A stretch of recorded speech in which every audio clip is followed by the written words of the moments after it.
Hi and welcome to my YouTube channel. In this video we will learn about 4 basic Excel formulas.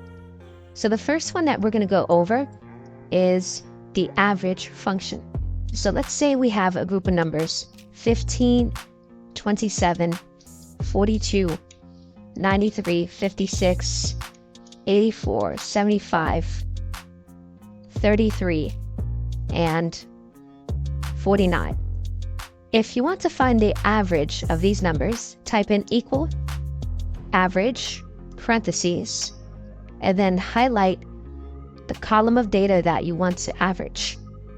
And so the average of these numbers is 53.125.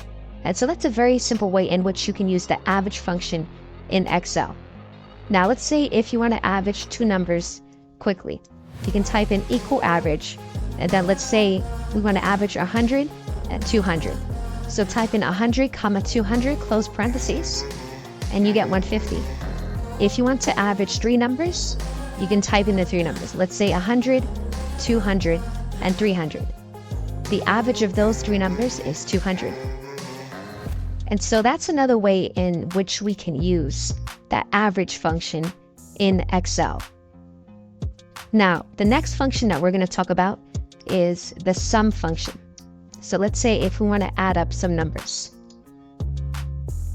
So if we wish to find a sum of the numbers in this list, we can type in equal sum parentheses and then highlight the column that you want to find the sum of. And so the sum of those numbers is 429. And just like before, if we want to, we can just find a sum of two numbers. Let's say 50 and 125. 50 plus 125 is 175. You can also type in equal 50 plus 125. And as you can see, you'll get the same answer. Now let's say if you want to find a sum of three numbers, you can type in equal sum 100, 200, 300. And that'll give you 600. Or you can write it this way, equal 100 plus 200 plus 300. And so there's different ways in which you can add up numbers using the sum function. And so that's the second function that we're going to talk about in this video. Now, the third function is going to be the SUMIF function. So let's compare that with the sum function. The sum function allows us to calculate the sum of a range of values. Let's say if we want to find basically the sum of all of these vehicles, we can just use the sum formula. But let's say if we want to use the SUMIF formula, how will that help us? Let's highlight this particular cell. So I'm gonna give it a yellow color. So let's say if we want to find the sum of only the Mazda vehicles. So we don't want to find the sum of all these numbers, but just basically a selected sum. We want to find a sum of a certain element in this list. So what we need to do is type in equal SUMIF parentheses, and then we need to select a range.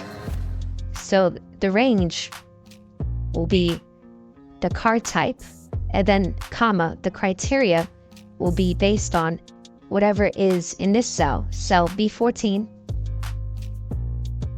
and then comma, the sum range. So these are the numbers that we wish to add.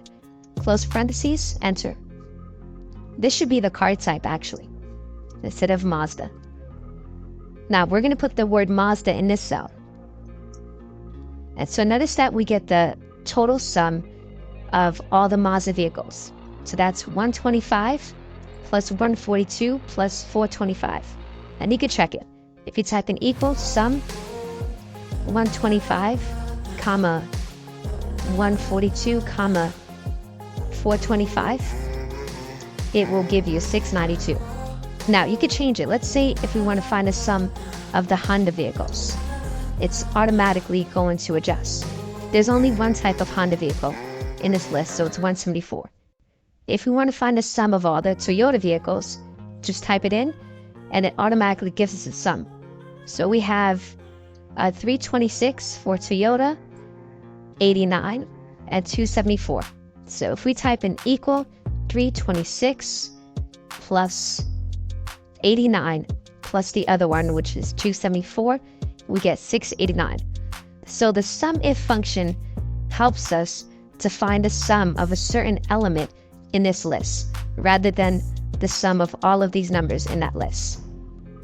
Thank you for watching. If you enjoyed the video, like, subscribe and share.